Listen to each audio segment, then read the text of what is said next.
Hello dear students, हम लोग BA semester 2 paper 2 को के एमसीक्यू सॉल्व कर रहे हैं और उसमें हम लोग नेक्स्ट चैप्टर पर आज पहुँचे हैं।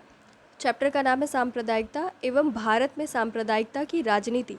ठीक है, एमसीक्यू सॉल्व करते करते आपको बहुत सारे कॉन्सेप्ट्स भी क्लियर होते हैं और एमसीक्यूज़ में जो भी क्वेश्चंस होते हैं उनमें भी बहुत सारे इन्फॉर्मेशन छुपे हुए होते हैं। तो सारी चीज़ों को आप लोग ध्यान से सुना करिए और कॉपी पेन ले करके बैठा करिए। ठीक है, फर्स्ट क्वेश्चन आप लोग देख रहे हैं कि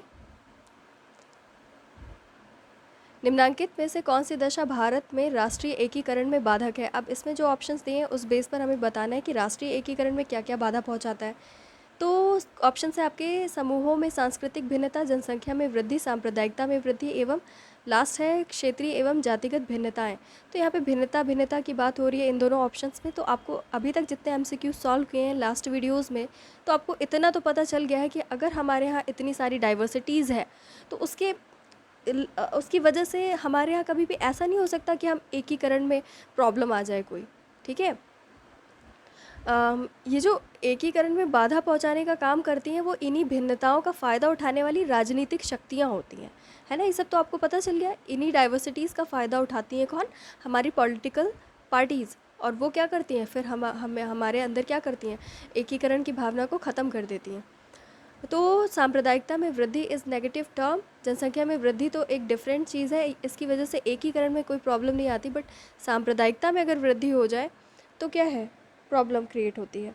ठीक है, इसके अलावा आपको ये पता होना चाहिए कि संप्रदायवाद होता क्या है, कि विभिन्न धार्मिक समूहों के बीच जो पारस्परिक घृणा, विद्वेष, उपेक्षा, तिरस्कार, निंदा तथा हिंसा की जो ये भावना होती है, इसी की समग्रता को हम क्या कहते हैं? संप्रदायवाद कहते हैं। ठीक है, नेक्स्ट क्वेश्चन हम लोग देखते हैं। संप्रदायवाद की समस्या का संबंध किससे है? वैयक्तिक विघटन से, सामुदायिक विघटन से, अलगाववाद से या राजनीतिक विघटन से? तो जो मैंने अभी आपको पढ़ कर के सुनाया था, ठीक है, उसके हिसाब से आप इसका आंसर आराम से बता सकते हो। संप्रदायवाद कोई वैयक्तिक घटना नहीं है और राजनीतिक विघटन से कोई संप्रदायवाद नहीं होता, और अलगाववाद इज़ डिफरेंट। तो सामुदायिक विघटन जब होता है तो वहाँ संप्रदायवाद की समस्या उत्पन्न होती है। देन थर्ड क्वेश्चन है आपका, किसी धार्मिक समुदाय के द्वारा जब अपने से भिन्न धार्मिक समुदाय के प्रति घृणा, विरोध का प्रदर्शन किया जाता है तब इसे क्या कहा जाता है? पॉइंट को नोटिस करो, धार्मिक समुदाय की बात हो रही है। ठीक है, यहाँ पे सामुदायिक विघटन आंसर था। ठीक है, तो आंसर क्या होगा आपका? सांप्रदायिकता। ठीक है, निम्नलिखित में से कौन सी दशा सांप्रदायिकता को व्यक्त करती है? स्वधर्मोन्माद का दृष्टिकोण जो अन्य धर्मों की निंदा करता है, धार्मिक तटस्थता का दृष्टिकोण, धार्मिक सहिष्णुता की भावना, या धार्मिक संप्रदायों के द्वारा सुधार का एक नारा। ये तो बिल्कुल नहीं होगा, सहिष्णुता भी बिल्कुल नहीं होगा। सहिष्णुता एक पॉजिटिव टर्म, धार्मिक तटस्थता तो बहुत अच्छी चीज़ होती है कि हम सारे धर्मों के प्रति न्यूट्रल रहें, है ना। लेकिन जो ऑप्शन ए है वो करेक्ट है, ये सांप्रदायिकता को अभिव्यक्त करता है। फिफ्थ क्वेश्चन देखते हैं हम लोग, निम्नलिखित में से कौन सी दशा को आप सांप्रदायिकता का उदाहरण कहेंगे? हिंदुओं और मुसलमानों के बीच होने वाला संघर्ष, वैष्णवों और शैवों के बीच होने वाले संघर्ष, शिया और सुन्नियों के बीच होने वाले संघर्ष, या उपयुक्त सभी? तो क्योंकि अलग अलग संप्रदायों के बीच में अगर विघटन हो गया है और आपस में जो है एक संघर्ष की दशा हो गई है, तो हम उसको कहेंगे क्या? सांप्रदायिकता की भावना और सांप्रदायिकता की दशा। तो यहाँ पर संघर्ष हो रहा है दो अलग अलग संप्रदायों के बीच में, तो आंसर सभी होगा। सारे आंसर सांप्रदायिकता का उदाहरण है। भारत में सांप्रदायिकता तनाव की समस्या जिस काल में आरंभ हुई वह कौन सा है? सांप्रदायिक तनाव कहाँ से, किस काल से शुरू हुआ था, वो बताना है। तो जो आपका करेक्ट आंसर है वो आपका 19वीं शताब्दी है। एक इम्पॉर्टेंट क्वेश्चन बता दूं कि एक बुक का नाम है खंडित भारत, जो कि डॉक्टर राजेंद्र प्रसाद ने लिखी है। ठीक है, 19वीं शताब्दी के अंत में ब्रिटिश सरकार ने हिंदू मुस्लिम एकता को नष्ट करने के लिए जो प्रमुख काम किया वो क्या किया? ये बहुत इम्पॉर्टेंट क्वेश्चन है। ब्रिटिश ने बहुत ज़्यादा हिंदू मुस्लिम एकता को नुकसान पहुंचाया और तब से चलता चला आ रहा है। बनारस हिंदू विश्वविद्यालय की स्थापना को अनुमति दी, या भारत के प्रमुख नगरों में मुस्लिम कॉलेजेस की स्थापना करना, या अलीगढ़ कॉलेज में बेक्ट को प्रिंसिपल नियुक्त करना, या हिंदी देवी देवताओं की मूर्तियों को क्षति पहुंचाना। तो अगर आपने हिस्ट्री पढ़ी होगी तो इसका आंसर आप लोग बता सकते हो। Option C is correct. Okay, then next question है आपका, भारत में अंग्रेजों के प्रोत्साहन से मुस्लिम लीग की स्थापना हुई कब? ये भी बहुत इंपॉर्टेंट क्वेश्चन है। 1906 में। ओके, नेक्स्ट क्वेश्चन क्या है, भारत में कौन सी एक दशा सांप्रदायिकता का उदाहरण नहीं है? तमिल और गैर तमिल के बीच होने वाला संघर्ष, अकालियों और निरंकारियों के बीच होने वाला संघर्ष, शिया और सुन्नी के बीच होने वाला संघर्ष, शाक्त तथा नागा समुदाय के बीच होने वाला संघर्ष। तो जो सही ऑप्शन है वो ऑप्शन होगा ए, तमिल और गैर तमिल।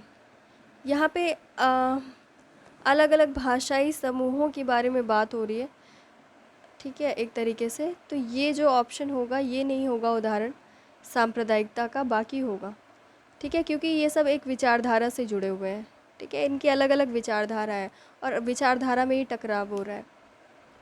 यहाँ पर कोई विचारधारा समझ में नहीं आ रही कि गैर तमिल की कौन सी विचारधारा है। 10th क्वेश्चन क्या है आपका, भारत में निम्नलिखित में से कौन सी दशा सांप्रदायिकता का एक कारण है? विभिन्न धर्मावलंबियों के बीच आर्थिक समानताएं, धार्मिक अल्पसंख्यकों में शिक्षा की कमी, राजनीतिक दलों में निहित स्वार्थ, या धर्मनिरपेक्षता की राजनीति। तो ऑप्शन क्या होगा आपका,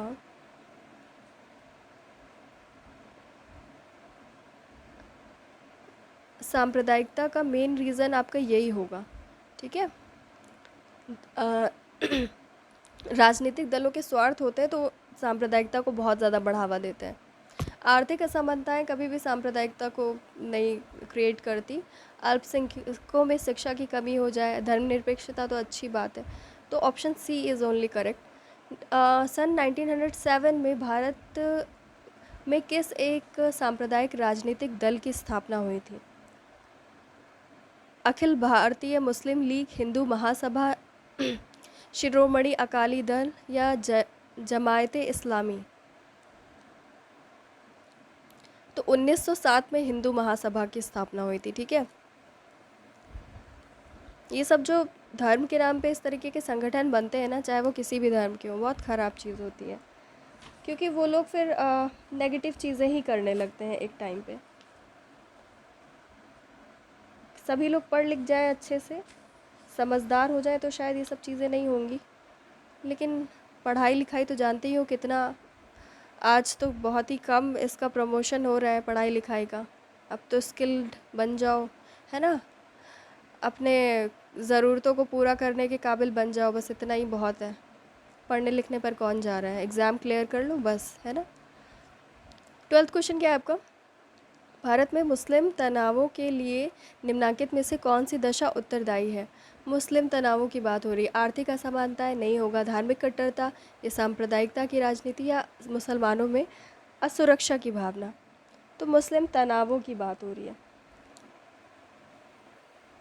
क्योंकि राजनीति में ही सांप्रदायिकता है तो ही तनाव पैदा होता है। उन्हें लगता है कि हमारे लिए, हमारे डेवलपमेंट के लिए कोई काम नहीं होगा, ठीक है। सबसे पहले तो सांप्रदायिकता की राजनीति ही आ जाता है। निम्नलिखित में से किस एक लेखक ने सांप्रदायिकता के आधार पर विभिन्न राजनीतिक दलों का वर्गीकरण किया है? बहुत इंपॉर्टेंट क्वेश्चन है आपका, सांप्रदायिकता के आधार पर राजनीतिक दलों का वर्गीकरण किसने किया है? तो option D is correct, Rafiq Khan. Statement है और उसका रीज़न है, बताना है क्या है आंसर सही। प्रत्येक सांप्रदायिक तनाव के मूल में एक विशेष वैचारिकी होती है। बिल्कुल सही, क्योंकि धार्मिक वैचारिकी एक धर्म के अनुयायियों को एकजुट होकर के कार्य करने की प्रेरणा देती है। तो दोनों सही हैं। सांप्रदायिक तनाव में एक विशेष वैचारिकी होती है, कुछ ना कुछ सोच करके ही वो लोग सोचते हैं कि हमारे साथ अच्छा नहीं होगा। और अगर धर्म को लेकर के कोई वैचारिकी होती है तो वो धार्मिक अनुयायियों को एकजुट होकर के काम करने की प्रेरणा देती है। ठीक है, स्टेटमेंट्स तो दोनों सही हैं, लेकिन अगर हम इसके रीज़न की बात करें तो इसका रीज़न सही नहीं है। ठीक है,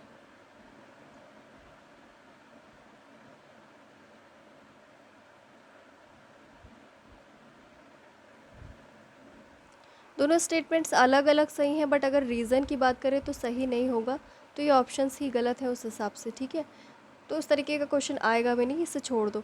फिर 15 क्वेश्चन है, निम्नलिखित में से कौन सी एक दशा सांप्रदायिकता का दुष्परिणाम है। सांप्रदायिकता की वजह से क्या दुष्परिणाम निकल करके आता है? नगरीकरण के विकास में बाधक, सांस्कृतिक एकीकरण में बाधक, भाषाई विवाद के समाधान में बाधक, या लोकतंत्र की स्थापना में बाधक। तो सांप्रदायिकता में सबसे पहले तो संस्कृति पर आघात पहुंचता है। ठीक है, तो ऑप्शन बी होगा इसमें आंसर।